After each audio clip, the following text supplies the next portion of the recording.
2-in-1, on and off. So computer understands only two things. It understands on and it understands off. It does not understand any other thing. So when we talk about this on and off, so this is all about that how it is going to work, right? So a brief background of me, what I am doing right now. I am managing DRJ Global Associates, which is a company incorporated in USA, and then under that we have other companies. So I'm also we have a company in Vietnam called Vistac Consulting, where we offer the services in IT consulting, in cybersecurity, in blockchain. We are also partner of an ERP, and it's a European ERP called Odoo, and we are official partners of that. So we also provide the ERP services. My background is that I started my career with PwC, PricewaterhouseCoopers in Pakistan, is producing. So I wanted to be a fighter pilot. I wanted to go to military, but my parents said, no, we have only 2 children, and if there's a war with India, we are going to lose the child. So that's why they did not allow me to go there.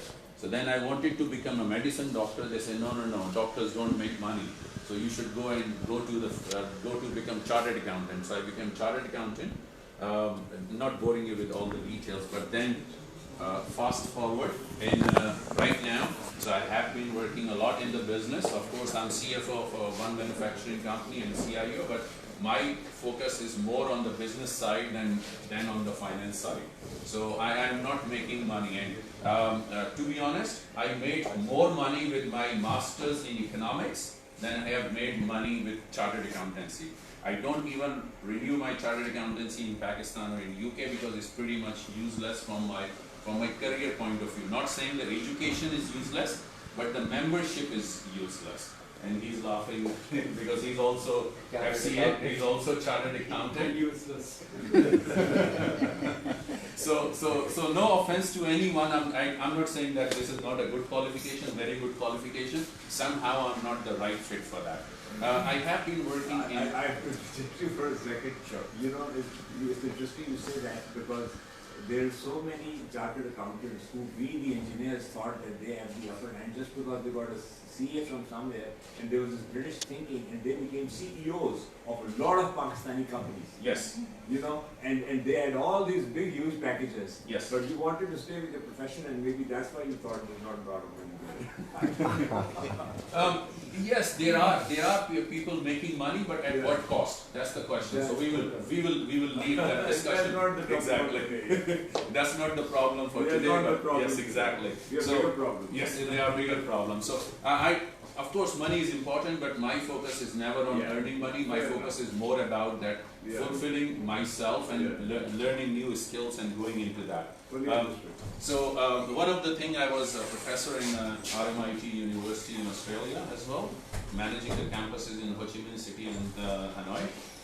Now, so we just leave that one. I think it's a lot of yada yada. Now we go to the topic right now. Topic in hand is blockchain. So we go with digital transformation, whether it's a myth or it's a reality. So digitization. So what is digitization?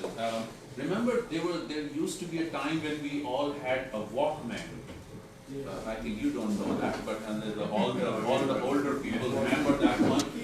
And that we had a cassette in that. So then that was the magnetic one, and then it changed to MP3. Now my mobile phone has 32 GB RAM, and it probably could hold, I don't know, maybe thousands of cassettes of songs or the audio in that mobile phone. Otherwise, imagine if you're carrying the whole bag of cassettes with you.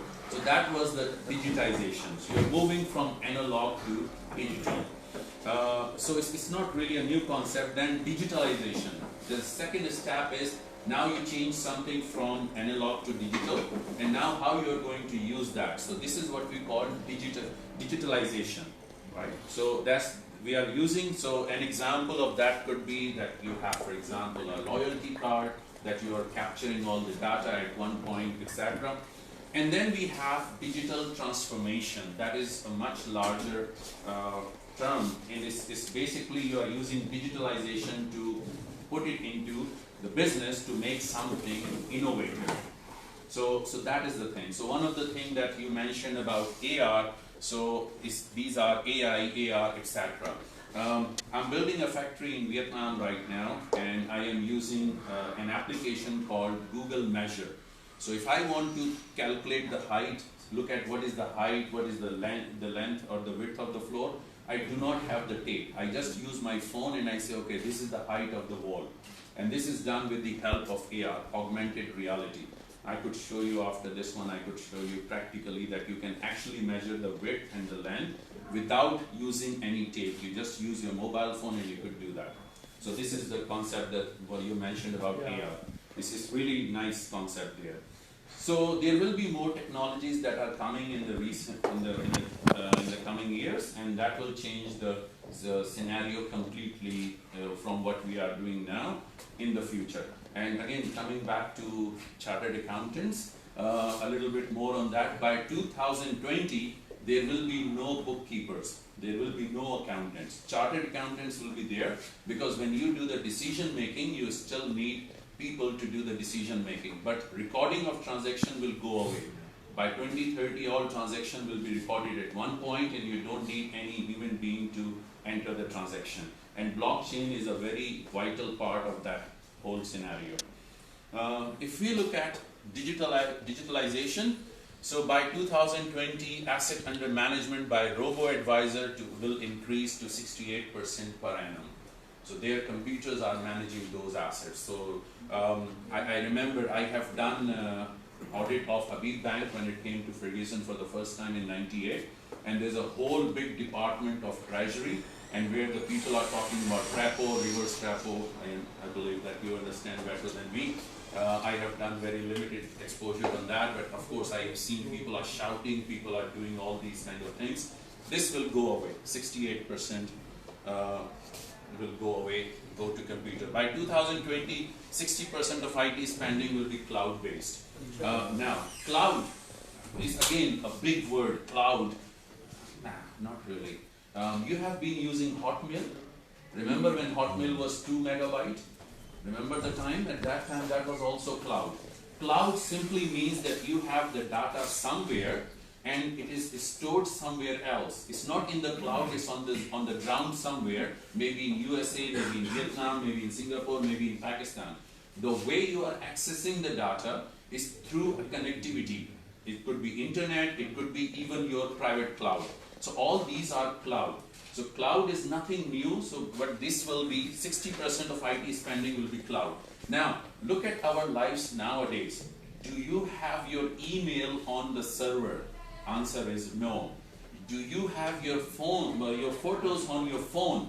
Answer is you put it on iCloud or Google Photos, right? Everything that you have right now is stored somewhere where you do not know where it is. And that's why the term cloud, because it goes in the asman mein kahin chala gaya, right? It's more like it just disappeared in the sky somewhere. That's why the word cloud is there. Right now what we are doing is that we are using only 1% of the potential of connectivity. I will get back to this a bit later. We will see that how these things will change, the connectivity will change, everything. One of the things in connectivity, from connectivity point of view, is IoT, Internet of Things. So I will get back to this a bit later. It takes just 35 days for a new technology to reach a critical mass of 50 million users. And the source, I'm not saying this, it is coming from EY, Ernst & Young. I think in Pakistan is Siddharth Heather, if I remember correctly. Siddharth Heather. So these are the global research. And in order to, if you bring a new technology, 50 million users, only 35 days. So Pakistan has so much potential, that's why I always encourage people to think about new technology, and you can actually become global very easily. If you have any question, please ask me right away. Don't wait till the end, so it will clear up the things. आज मुझे clear हो गया, मैं वाकई समझता था कि बादल में होता था Like in some warehouse. Like some warehouse. On a tape. So now we take a look at disruption versus innovation. Now we look at the names that some of us have heard. For example, SpaceX, space travel, right? You have heard that, Elon Musk, right? So that is one thing. BuzzFeed is an online news site. If you look at that nowadays, things are changing. I mean, in the past, I remember when I was a kid, I wake up every morning and my mom is reading the newspaper to my grandmom because my grandmom could not read. So there's a newspaper coming to home, and Jung is the local newspaper in Urdu, and I always listened to that. Or my grandmom used to listen to BBC, the Urdu service, which was, I don't know, 3 a.m. or something like that. So these things are just changing very fast. Serving, exactly, right? So I was a kid and I was listening to all these things. And Uber, for example, a big company, $67 billion company, owning no cars at all, and working all along the globe. And then that's one of the disruption that you have seen. Canonical, which is an IT software, you might have heard the Ubuntu, you heard that one, so that is coming from there.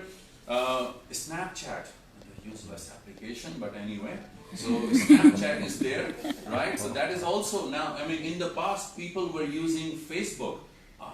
All of you, I believe, are using Facebook. If you talk to younger generation, they say, nah, Facebook is too boring. We go for Instagram, we go for Snapchat, because Snapchat is more fun. Facebook is no longer fun, right? So that's the thing.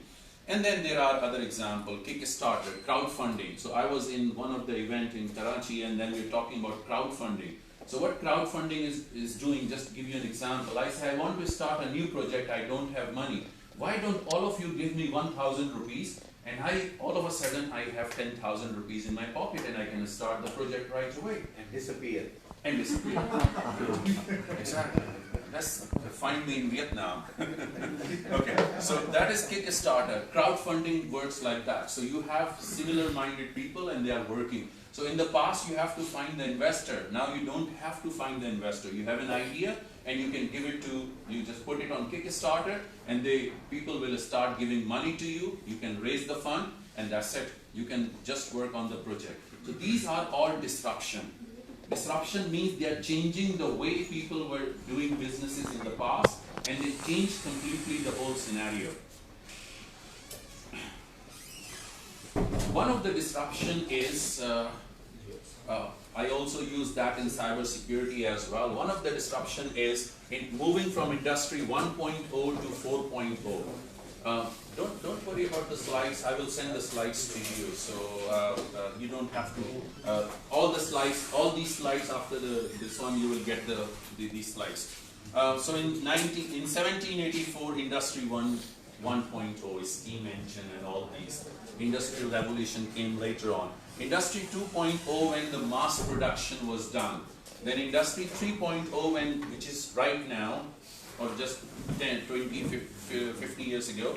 And automation, computers and electronics. And now Industry 4.0 where cyber physical systems, they are Internet of Things, and then where the machines are being run by the computers. And that's a big change. Now you don't have to have people who are running the machine. You can actually run the machine with the help of computers. Now, I can give you an example. My son is 7 months old. So when he was about to be born, so my wife said that you're going to Korea, you should bring a bottle sterilizer. So I bought a bottle sterilizer and the box said Bluetooth. And I was like thinking, Bluetooth? Why Bluetooth? What you are going to do with the bottle sterilizer, which is of course an infrared and ultraviolet technology that can dry your bottle right away and germs free and this and that. But I was thinking, why Bluetooth? What is it going to do? So then I realized that what it does is that, for example, mom is alone with the child and she puts the bottle in the sterilizer and the child is crying. So she has to go back and she turns it on, but she never knows, and the child is crying, he or she wants milk, and mom does not know when it is done. So Bluetooth will send the signal on the mobile phone that bottles are ready. So she can go and she can pick it up and she can feed it.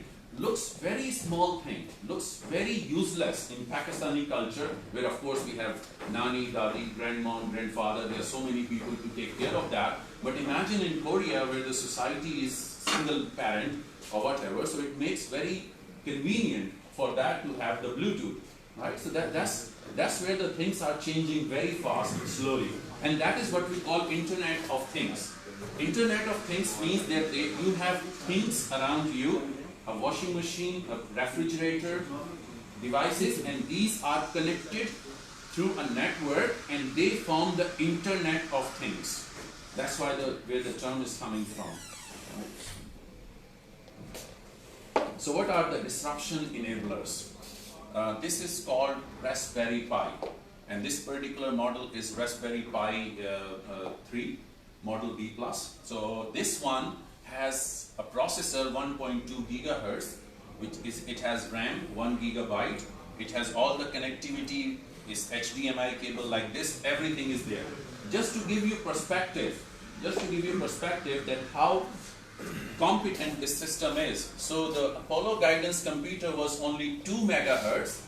This one is 1200 megahertz. The one that was used for moon landing was only 2 megahertz and 4 KB RAM.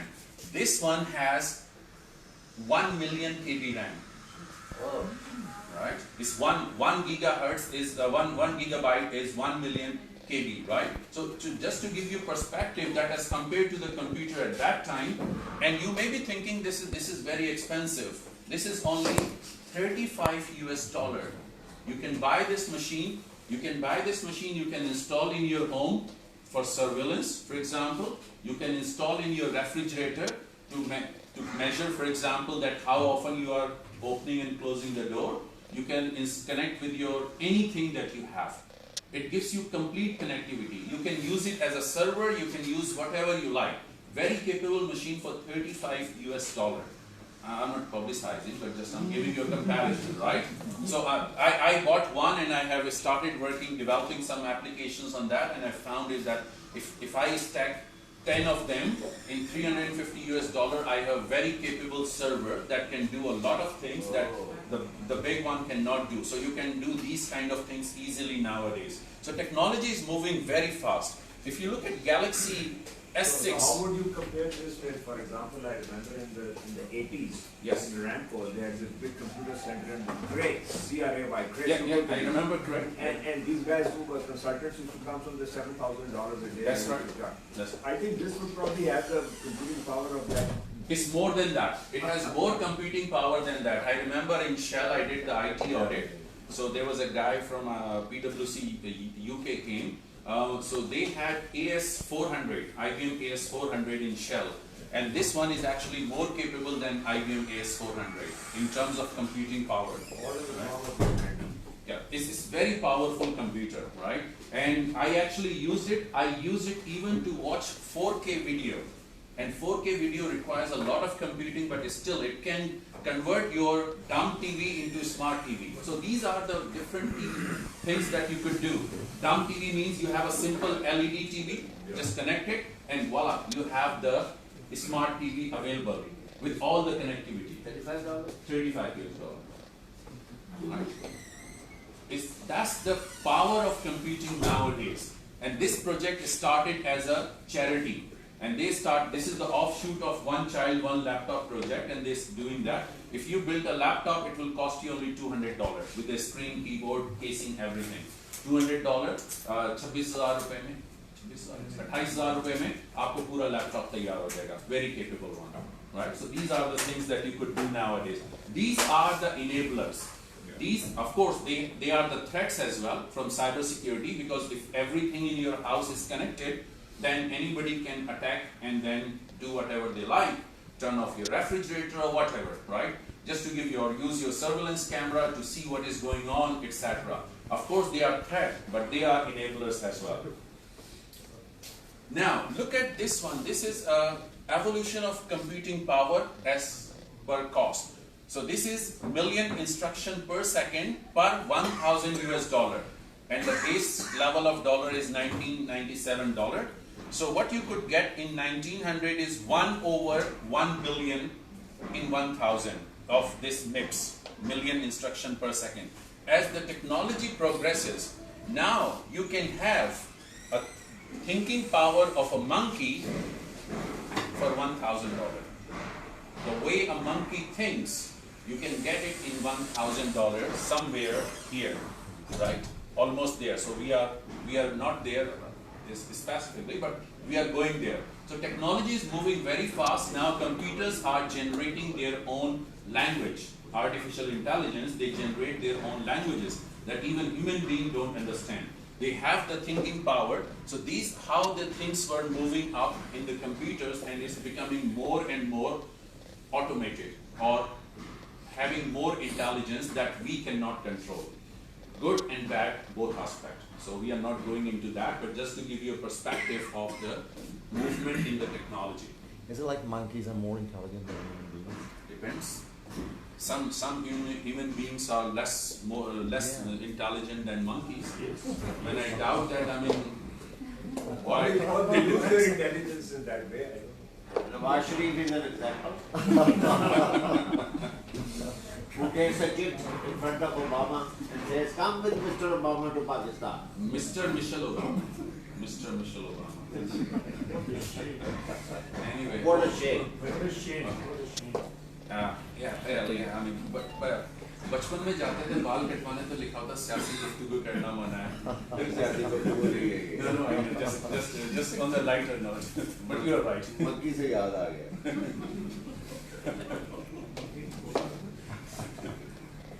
Okay.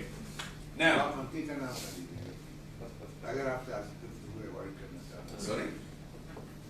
अगर आप सियासी गुफ्तगू avoid करना चाहते हैं तो monkey का नाम ना लीजिए. अच्छा मंकी का नाम नहीं ले रहे. चलें जी ठीक है जी मंकी का नाम नहीं ले रहे.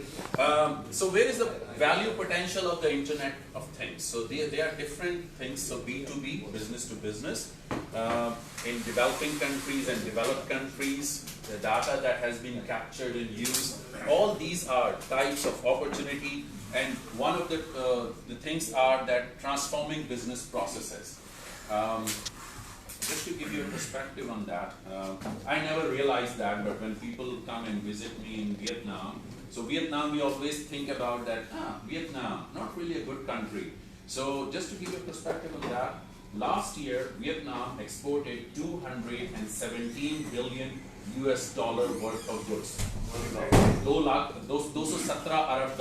In Pakistan, we reached 20 billion and we say, yay, 20 billion. Shame for us. Right? And Vietnam, what we export in 10 years, more than 10 years, Vietnam exported in 1 year. So if you go to Vietnam, for example, in Ho Chi Minh City, the population is about 11 million people, and there are 7 million motorbikes. Those who have been to Vietnam will confirm, Hakeem Saab as well. There are more motorbikes there than people out there. Of course, if you exclude the children. And when they park the motorbike, they don't get the handwritten one. They just get the card right away, and they transform the whole business process. 10 years ago, 11 years ago, when I went to Vietnam first time, they stop every motorbike, they write down the number, they give one to you, one to them. Today, no one is doing that. And this is all because of the technology that is doing. Internet of Things, you have a small thing, camera reading the number, putting on the card, magnetic card, and you go in. You have the time, you have the bike number plate, and you can retrieve it right away when you're going out. So this is all automated. This is for renting bikes? Sorry? No, just parking the bike anywhere. Parking the bike anywhere. You don't need to get the card, you don't need to get anything, a magnetic tape, magnetic card, and that can be reused again and again. So that's how it is being used. So it transformed the business process, a simple business process. You talk about nowadays we have QR code. One of the things that we are doing in our ERP is that we generate QR code. When you read the QR code, you have the whole transaction recorded there. So with the help of QR code, you don't need barcode or anything. QR code has complete details there.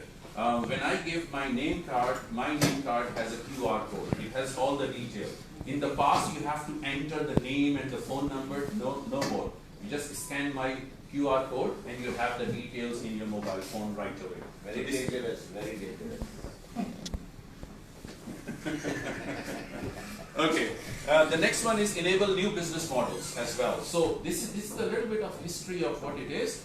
Now come to blockchain. Just to make the ground for that, why the blockchain is coming or how it is coming. So blockchain. So what is blockchain? Blockchain is basically an open distributed ledger that can record the transaction of any parties and is verifiable and is a permanent way. So let me explain in a very simple way. The word blockchain is coming from you have a record in the form of a block. You have many records that form the chain, hence the blockchain. So it's many records, many things are recorded in there. Once you record it, you cannot change it. Why you cannot change it? Because each block has the information of the previous block. Once you can record that, then it cannot change, right? Now, let me explain, give an example in Urdu. Excuse me, हमारे मुल्क में पहले ऐसा होता था कि आपने शायद देखा होगा, मुझे याद है मैं कराची में जोड़िया बाजार जाता था, वहाँ मेमन लोग होते थे, उनका एक रजिस्टर होता था। वो रजिस्टर में जाके जिसको सामान देते थे, उसको उसके रजिस्टर में वो जिसको देते थे, देने वाला उसके रजिस्टर में लिखता कि मैंने सामान लिया। शाम में वो लड़का जाता था, वो जब पैसे लेता था तो देने वाला अपने हाथ से लिख लेता था कि दे दिया। अब ये डिस्ट्रीब्यूटेड हो गया ना, लेने वाले ने भी लिखा हुआ है, देने वाले ने भी लिखा हुआ है, और उनकी अपनी हैंड राइटिंग है। सो डिस्ट्रीब्यूटेड एंड वेरीफाइएबल, अपनी हैंड राइटिंग है। लिखा किसमें? पेन से, पेंसिल से नहीं लिखते थे, पेंसिल से खाली टेक्स्ट के डॉक्यूमेंट लिखते थे, राइट? पेन से लिखते थे, permanent way, right? So permanent way, they have written that, and this is the thing. So basically, in Pakistan, blockchain has been in use for centuries. In the form of the notebook, when they give the money, they receive the money, they write it down, and everybody has the record. Committee BC होती थी ना, याद है आपको? वो आप हाथ से लिखते थे खुद के, जी मैंने पैसे दे दिए, पैसे दे दिए, अभी भी है, right? So all these are the blockchain without technology. That's the offline blockchain, if you like, right? So that's basically in nutshell is blockchain. Okay. Now, so we go into the details what it is. So in 1991 the work started, and in 2008 blockchain was conceptualized. So as I mentioned, records are there in the form of blocks. They are encrypted. Encrypted means they cannot be, they are not in the form of English. They are in machine readable form, and they have the hash of the previous record, means they are linked to the previous record. If you want to change anything, you have to add a new record that is again connected to the previous one. And then that record, you can go back and you can trace back the original record. Right? In business system, in ERP, that's once you post the transaction, you cannot change the transaction. It's just like that. In blockchain, every record that you create is basically posted. You cannot change that. If you want to change it, you have to add a new record. That's how it works. That's the blockchain in very simplest way. Okay. Of course, there are technicalities. We are going to that a bit later. So, why blockchain is associated with cryptocurrency? Because in any currency, the biggest problem is double spending. That how do you control? So when we use the money, we give the currency note and we get the goods. In digital world, how do you find? So there are many issues. One is double spending.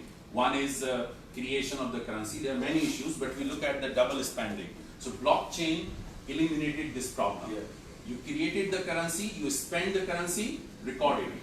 And you can go back to check who actually owned the currency. So you can go back. So why cryptocurrency is synonymous to blockchain? Because that is probably the biggest example of blockchain application. But there are a lot more examples of blockchain that can be used, and they have more business application than only the cryptocurrency. I am never in favor of cryptocurrency. I never bought Bitcoin. I don't encourage that cryptocurrencies, because that currency could be used for any purpose. It can be used for money laundering, it could be used for terror financing, whatever. Is it good? Yes. but it is not controlled. When it is not controlled, it could be used for anything.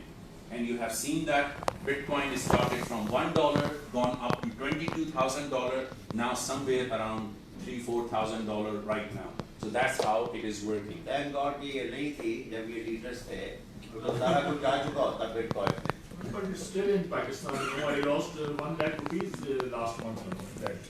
You told me about that, but some lady convinced me. You know, my first time, you know, in my life.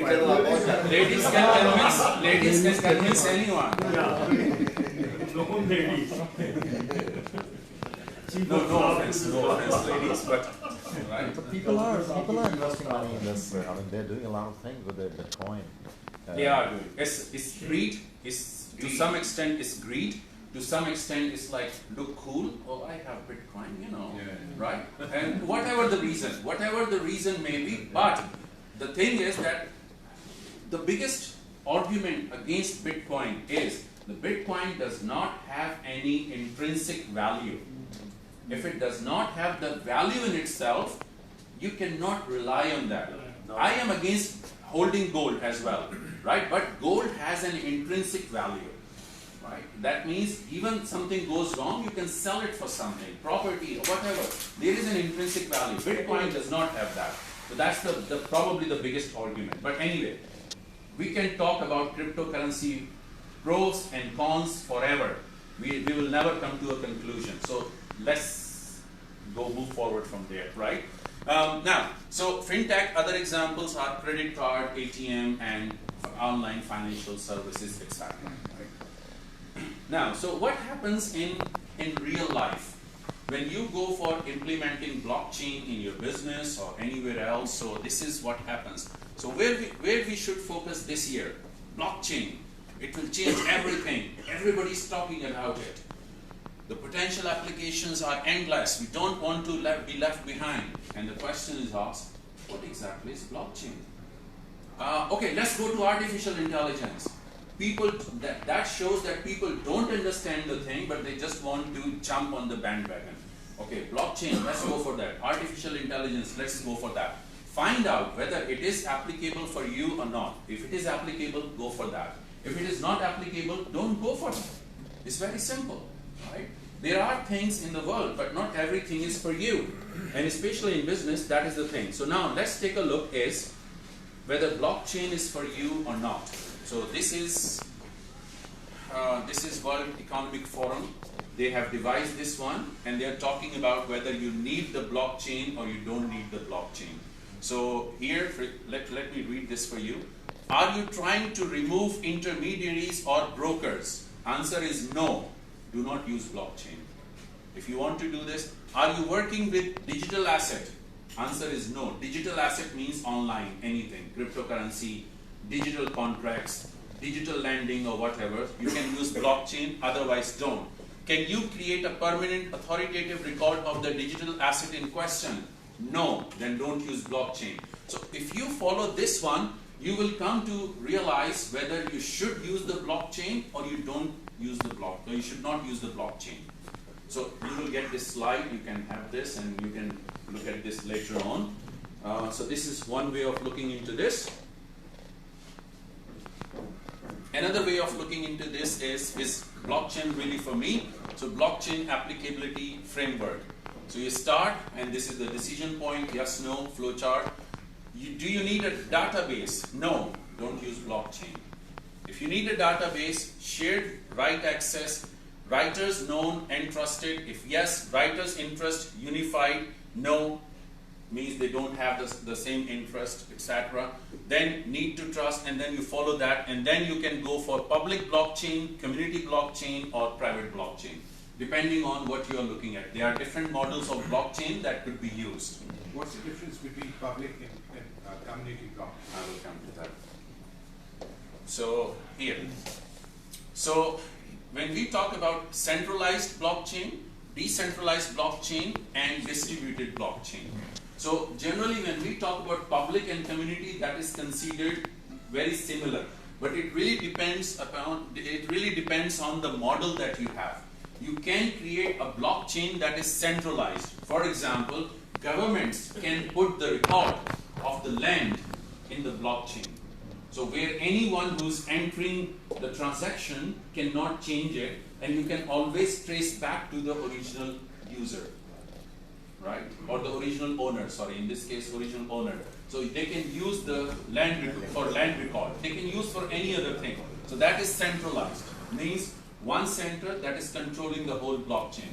It could be distributed, that you have many, it could be decentralized. The decentralized means you have many centers and they are communicating with each other.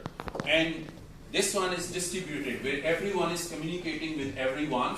So for example, I create a blockchain, you have a server in UK, you have, let's say, in Cyprus, for example, I have it in Vietnam, you have it in Pakistan, everywhere transactions are recorded and is there. So that is distributed, right?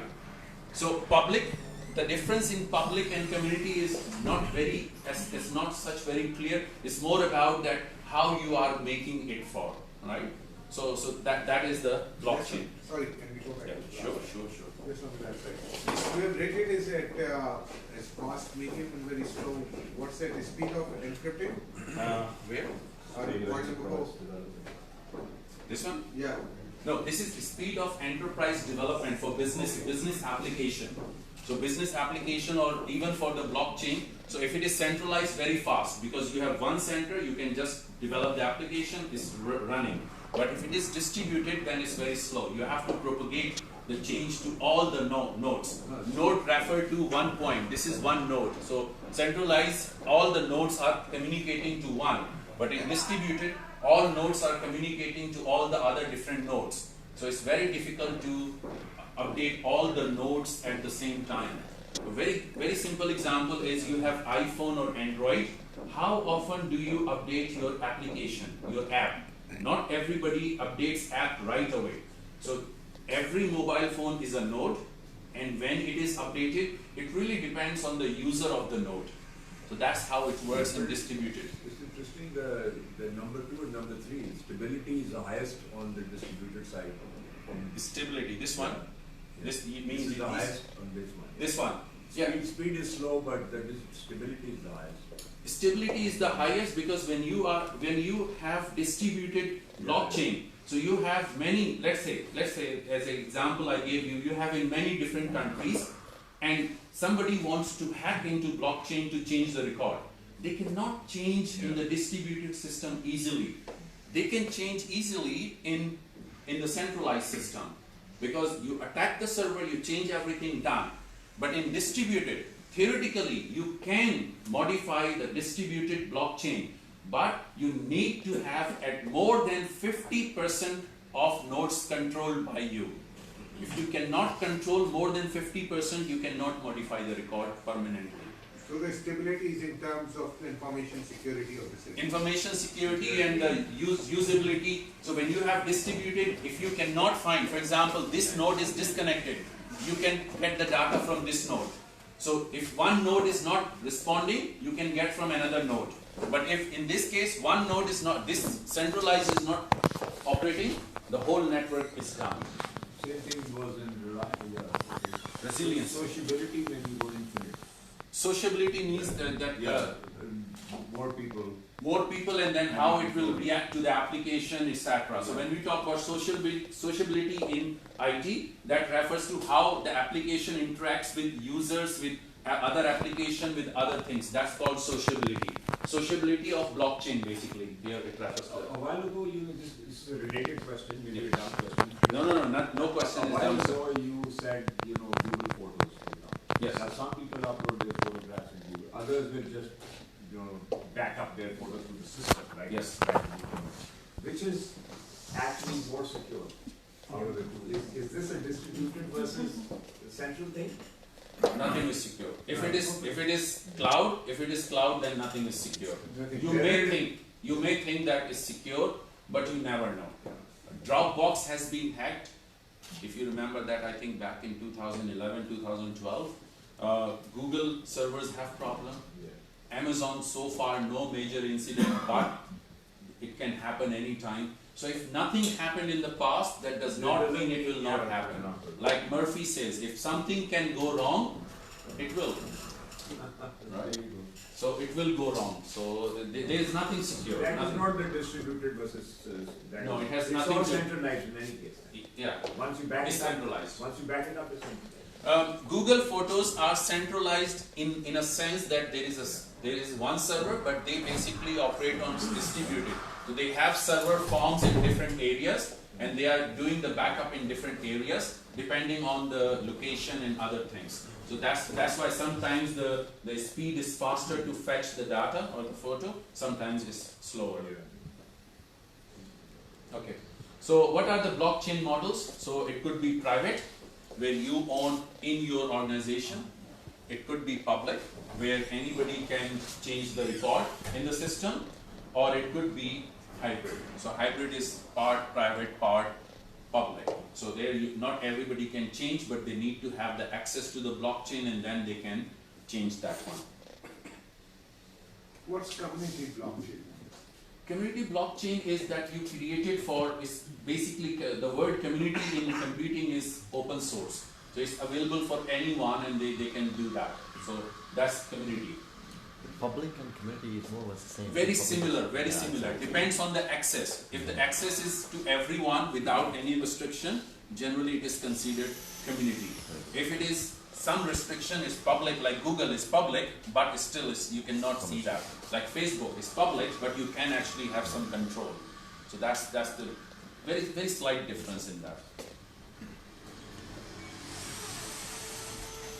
Now, one of the thing in blockchain is that you don't have any mediator.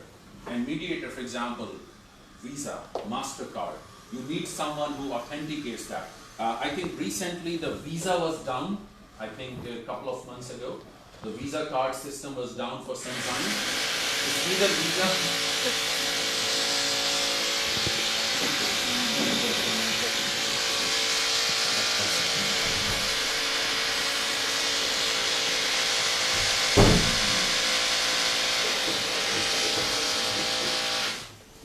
I'm very familiar with these sounds because my factory is also under construction, so it's every time they're just drilling the hole. Anyway.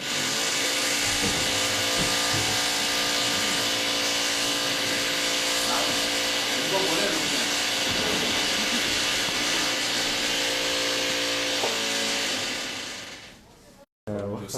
Stop. Anyway, okay, let me wrap it up as fast as possible. So recently there's a problem with the Visa card and the MasterCard. The servers were down, so you could not use the credit card.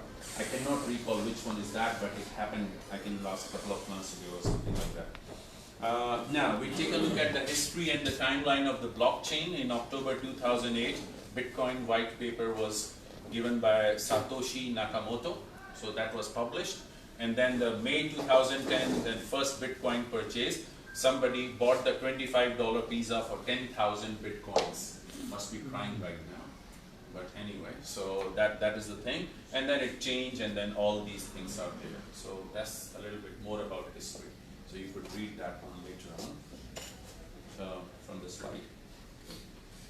Now, so what type of transactions are there on Bitcoin? One is the coin-based, that everybody knows Bitcoin is one of that.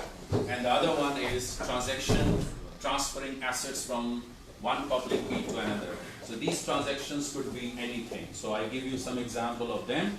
So here, how do you create a blockchain transaction? So when two parties initiate a transaction, blockchain assigns an encryption.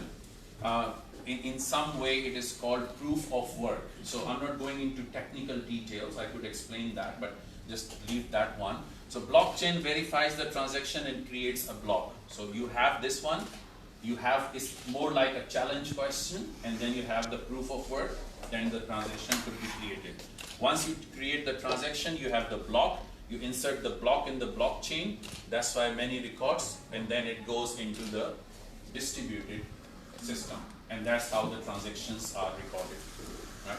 It's a very simple one, very rudimentary explanation. We are not going into technical details for this one. Unfortunately, time is not sufficient for that. They will kill me. They have to do it as well. Anybody wants to leave can leave.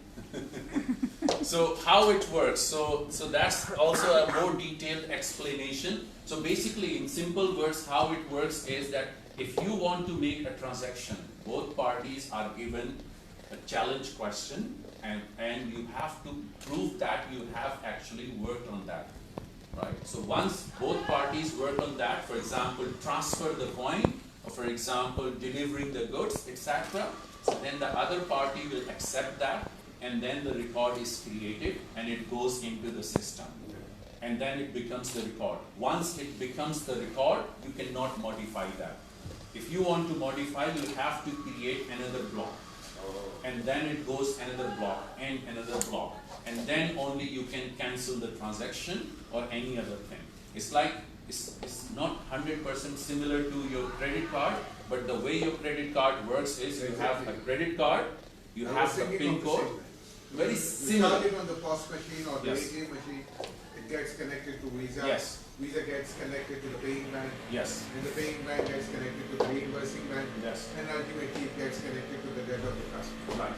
But in blockchain, it's a little bit different in a way that you have the proof of work, which is part of the blockchain, and is much faster than this authentication system, right? So it's similar to that, but it's a little bit different. Like in Thai, you say same, but different. In Thailand, you say that, It's right? like lohe mahfuz, Yes, exactly. जो बदल नहीं सकता. Exactly. जो गलत काम कर दिया है, stay with it. Exactly. God has created blockchain long ago. Yeah. This is exactly, it's very true. Whatever you are doing is recorded somewhere, and then it's actually true. I mean, even scientifically, it's basically in the form of energy. Whatever you say is stored somewhere. You don't know where, we don't know how to get it back, but when the science goes to that level, we could actually get back whatever we have said, whatever we have done. The operators are angels. You are recording. That's on the religious side. Everything is blocked. Okay. So this is But about. you have only learned that once you go upstairs, so you might as well learn it right now. Better learn it now. Yeah. Then it will be useless. Even there on our shoulder, these angels used to write every time. They must be writing down. This life. Ready for the monkeys. That's why my left shoulder is a little bit lower, quite.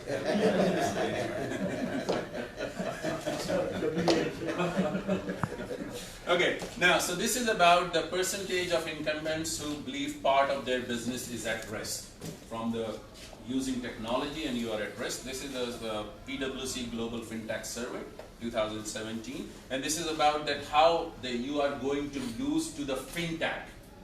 You have a business, and how you are going to, because of FinTech, you are going to lose the business. So if you look at North America, but in Asia, is here, you can see that it's in 2016 only 80% thought, now 88% think that they are at the brink of losing that because of the new technology.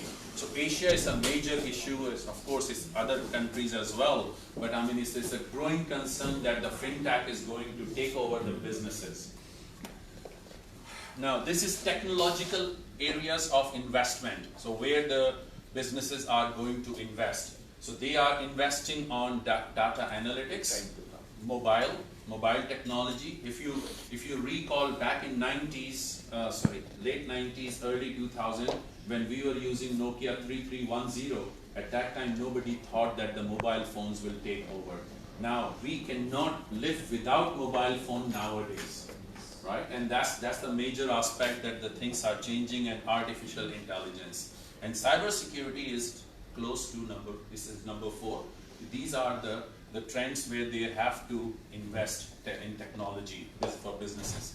Then focus on emerging technology. So this is very interesting that large fintech in red and large financial institutions are in orange. So you can see blockchain is number 1. Artificial intelligence and biometrics are there, but blockchain is number 1 in terms of where the focus on for the financial institution is in the coming. That is the basis for the artificial intelligence. Yeah. Is blockchain? You mean blockchain? No, blockchain and artificial intelligence are a little bit different in the sense. But in order to have the artificial intelligence, You have to have both. You have to have both, exactly, because artificial intelligence will serve as the line of defense in blockchain technology. So that's how it will work. Then familiarity with blockchain. So you could see that global is 4% and 20% extremely familiar and very familiar. So you could see that in Asia, for example, is Asia here. So 4% are familiar, 12% extremely familiar, 12% are very familiar. So that means remaining 84% have no clue what is it. But if you take out China, South Korea, and Japan out of Asia, then what we are hearing and reading is that China is way ahead in artificial intelligence, the way they're researching what they're doing, I don't know. In artificial intelligence, maybe, but in blockchain, not so much. They do have mobile transaction. Again, if I give one example, Vietnam, for example, right? I mean, I live there. If one day I decide I'm not going outside, he knows that when he arrived Vietnam, the day he arrived, I said, okay, I think I should buy one more TV. So when he arrived, immediately I ordered the TV in the morning. In the afternoon, I had TV in my home. I ordered online, Lazada, if you know that, right? And it just came right away. I don't have to go out. I don't have to find anything. Things are delivered at your home. Food, television, clothes, whatever. That's happening here now. Yes, no doubt about that. No doubt. In a very small way, it's spot on. The younger generation. Yes. My children's age group, they're using it much more. I agree. मुझे उर्दू में not like नहीं मुझे उर्दू में बोलने दें असल में उसमें देखें पाकिस्तान में जो ऑनलाइन डिलीवरी या जो ऑनलाइन मॉडल्स हैं वो फेलियर की तरफ इसलिए जाते हैं कि हमारे यहाँ बेईमानी थोड़ी ज़्यादा है ठीक है नहीं सही है लेकिन आपने एक दफा आपने ऑर्डर कुछ किया मिलता आपको कुछ और है वो जब वो चीज़ होती है तो आपको वो ट्रस्ट बिल्डिंग नहीं है but that's the reason it is not popular so much. I mean, we are talking about, look, when you go for digitalization, slowly you go to blockchain and fintech. You cannot go right away. So that's why, I mean, those things are removed and then immediately will it go. मैं एक और example देता हूँ अभी मैंने Uber book कराई कराची से घर से एयरपोर्ट जाने के लिए जब मैं उसको कॉल कर रहा हूँ तो वो लाहौर के नंबर से कॉल कर रहा है मैंने उससे पूछा हुआ क्या उसने कहा कि जी ड्राइवर जो है खवातीन को बहुत तंग करते हैं तो उन्होंने अब कस्टमर का नंबर जो है ना वो नहीं देते ना हमें देते हैं ना हमारा नंबर आपको देते हैं वो आपको कॉल सेंटर में जब आप कॉल करेंगे कॉल सेंटर में कॉल जाएगी वहां से ड्राइवर को कॉल जाएगी माशाल्लाह आप लोग जो है वो उबर नहीं यूज करते मैं Everybody uses Uber and Kareem. मुझे तो यूज करनी पड़ती है लास्ट में Exactly. So that is one example that I mean the technology can be used for anything, but unfortunately we are misusing that one. The moment we get out of that mentality, then we will use all these things. But China, there may be a lot of hype, and the reason why there is a hype because whatever you read in the newspaper may not be true. Right? So these two guys, the reason I'm pointing because before they come here, they were concerned safety, security, and this and that. They're here, and they are really like it. They will tell you. I would like to come in with this permission. China has a system equivalent to Uber. It's known as DD. And all the money is going to the government of China. Unlike Pakistan, where they are earning and taking it away, Uber. So we should have something like that, where the government has this. So the money will go to the government of Pakistan, which we need. Okay.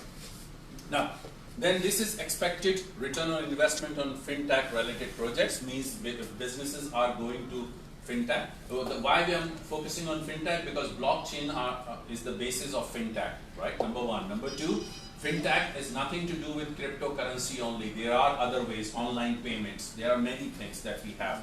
So that's the return on investment. And Asia, you see that is 25%. So it's very high in Asia. Now, this is also another way of looking into this business value forecast, that how it will go up. So international exuberance, few high profiles, so it's business value here in the form of, I think it's US billions of dollars here. And then you have the growth rate. So it will go up and down, but in the coming time, so we are here right now, we are somewhere here, but in the future, the growth will go up and the business value will also go up using the technology, right? And these technology, if you look at the major technologies coming up, so basically you can see 4 or 5 technologies: blockchain, artificial intelligence, machine learning, augmented reality. So these are the 4 or 5 technologies that will be the future of humanity in the coming time. So this is the future blockchain. Now, so how blockchain is changing the world? So these are supply chain management, for example, payments. In 2018, there will be at least $754 million payments through blockchain. Right. So that's the figure.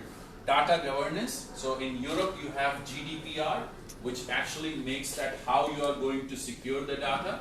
So there, blockchain can also be used. Smart contracts, where you don't need paper. All the contracts are done online, and then everything is stored in blockchain. So if there is any dispute, you can always go back and you can sort that out. IT will also be another one. So Singapore government recently started e-government project, where they are going to paperless, and in order to go for paperless government, you need to have a secured system. So blockchain is the answer for that one. And then you have shared processes, so you don't have to work just in one, you can work alongside with other people as well. Disruptive business model, Uber, Amazon, all these are the example of that. Food safety, this is a very important one. As we are speaking right now, my Pakistani partner, Mr. Ghazali, he's in Bangkok, he's attending a conference on halal food. And one of the topics that they asked me to become the speaker on that, but because I was in Pakistan, I could not go, is using blockchain technology in halal food. And it's very important, and you're thinking, halal food, what's the big deal? Pakistan, everything is halal. But हमने कराची में कब्वे खाए, आप लोगों ने पंजाब में ठंडी मुर्गी, आप सारे खा रहे हैं, बर्गर सस्ते आप खा रहे हैं ना, वो ठंडी मुर्गी है, मरी हुई मुर्गी है।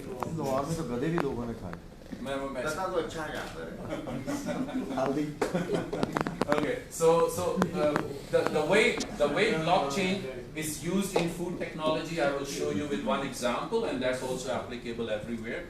Digital right access, for example, songs, videos, etc. Medical records, it's very big problem. In our country, medical record is not a problem. We always tell, okay, I have this problem, I'm taking this medicine. But in Western countries, it's a big problem. They don't want to show any information to anyone, but they want to keep it secure. So you can trace back when did the problem occur, for example. So blockchain is the answer for that. Education record, I'm pitching in on one project where you can record all the education's achievement of a child from grade 1 to university, so you don't have to go to embassy to stamp on the paper and this and that, so all these things will go out. Travel and tourism, etc.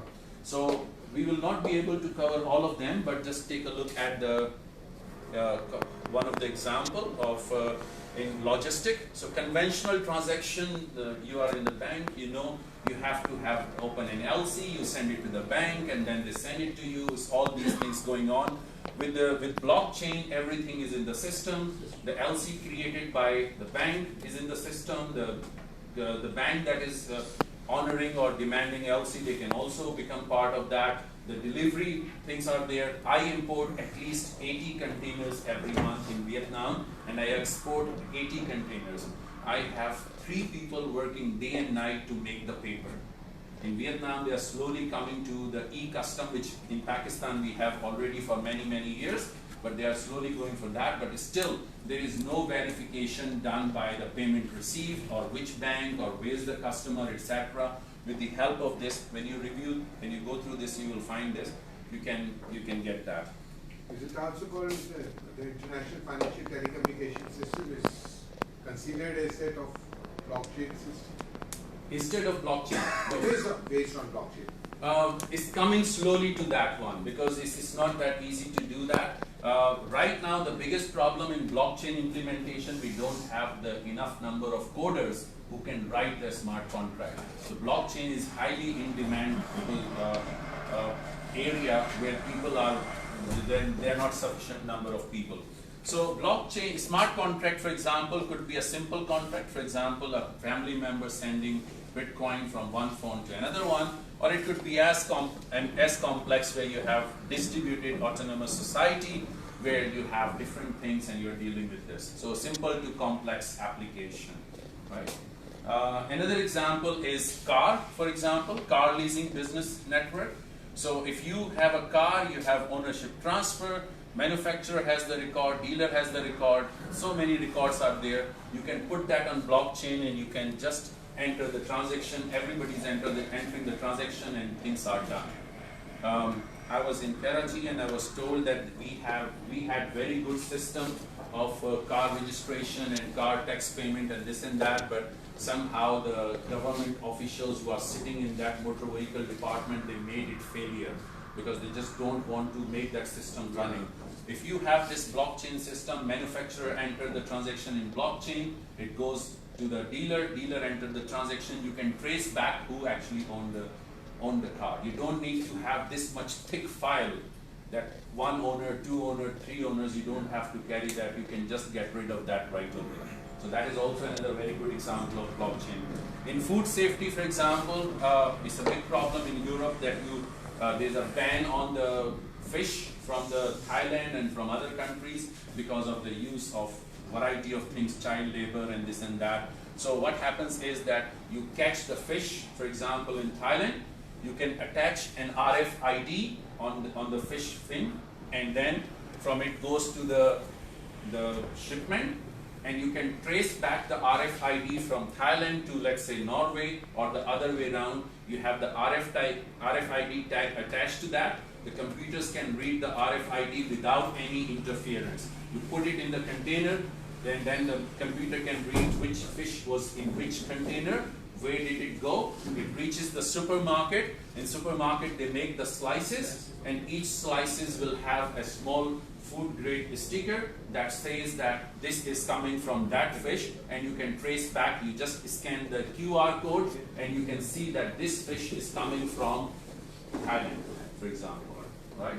So that's an application of that. Another example, maybe a little bit gross for you, but this I could give you here. In China, they consume 700 million pigs every year. They eat it, 700 million pigs. And the food safety is a very big problem in China. How could they do that? So blockchain is answer for that. With the help of RFID, when the piglet is born, you attach an RFID until it becomes chopped in the butcher house. You have the tag, and you can scan the QR code and you can find it where it is coming from. The same thing applies to Pakistani halal food as well. When a kid is born, you can attach the code and then you can see it's coming from Abdul Rahim's farm, for example.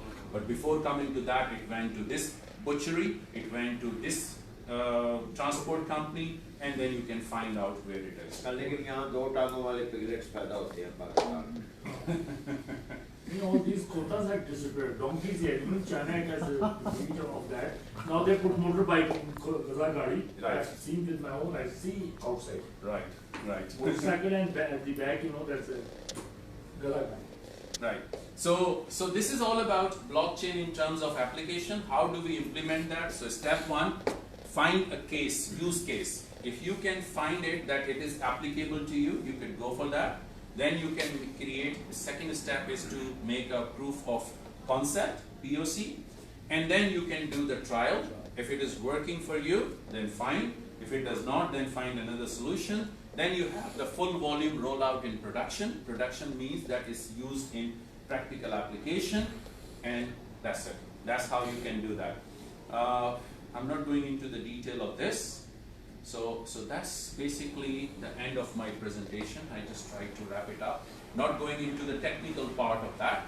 So this is just the details of my company that I am working, that is my company. I'm not working for that, I'm working for myself, right? So, but anyway, so this is the detail of my company. If you have any question, if you want us to look into any business case, or if you want to have the slides, whatever. I'm not selling anything here right now. But if you need any help or anything, just let me know, and then I will be available for you. So we can send you our email.